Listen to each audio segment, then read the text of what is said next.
بسم اللہ الرحمن الرحیم۔ ہارون الرشید کی بیگم اور بہلول رحمۃ اللہ علیہ کا سبق آموز واقعہ۔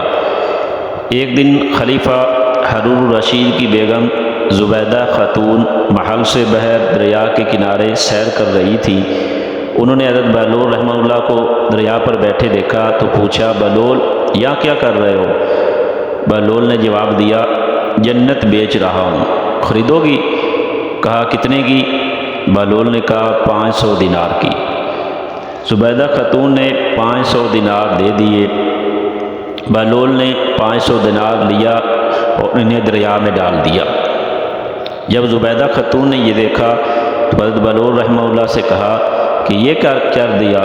پیسے دریا میں پھینک دیے، تمہارے کام آئے نہ میرے نہ کسی اور کے۔ بہلول نے کہا، یہ کاروبار اور سودے کی بات ہے، تم نے جنت خریدی تو رقم میری ہو گئی، میں رقم کو جیسے بھی استعمال کروں میری مرضی۔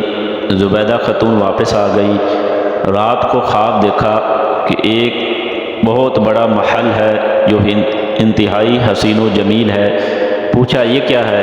جواب آیا، یہ وہ جنت ہے جو تم نے بہلول سے 500 دینار کے بدلے خریدی ہے۔ دوسرے دن زبیدہ نے دیکھا کہ بہلول پھر وہیں بیٹھے ہیں۔ وہ ان کے پاس گئی اور پوچھا، بہلول کیا کر رہے ہو؟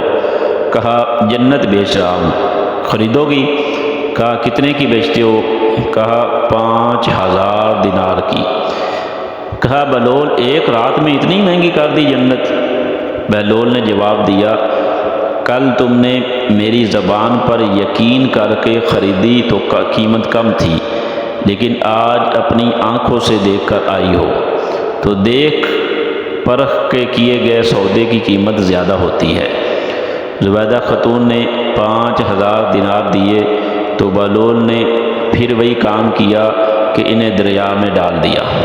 زبیدہ خاتون سے نہ رہ گیا تو پھر کہا، بہلول آج پھر رقم دریا میں کیوں ڈال دی؟ بہلول نے کہا، اللہ کی بندی، اس نہر کے کنارے ایک بستی ہے جہاں بھوک اور افلاس نے ڈیرے ڈال رکھے ہیں۔ میں یہ رقم پانی میں پھینکتا ہوں تو مچھلیاں وہ رقم نگل لیتی ہیں۔ مچھلیاں پانی کے بہاؤ میں بہہ کر آگے جاتی ہیں تو آگے وہ لوگ مچھلیاں پکڑتے ہیں، اور جب انہیں پکانے کے لیے ان کا پیٹ چاک کرتے ہیں تو وہ رقم انہیں مل جاتی ہے جس سے وہ اپنی ضروریات پوری کر لیتے ہیں۔ میں تو اللہ کی مخلوق کی خدمت کر رہا ہوں اور ایسے طریقے سے کر رہا ہوں کہ جس سے اللہ کی مخلوق کو لیتے ہوئے شرم بھی محسوس نہیں ہو رہی۔ اللہ جل شانہ ہمیں بھی مخلوق خدا کی خدمت کرنے کی توفیق دے۔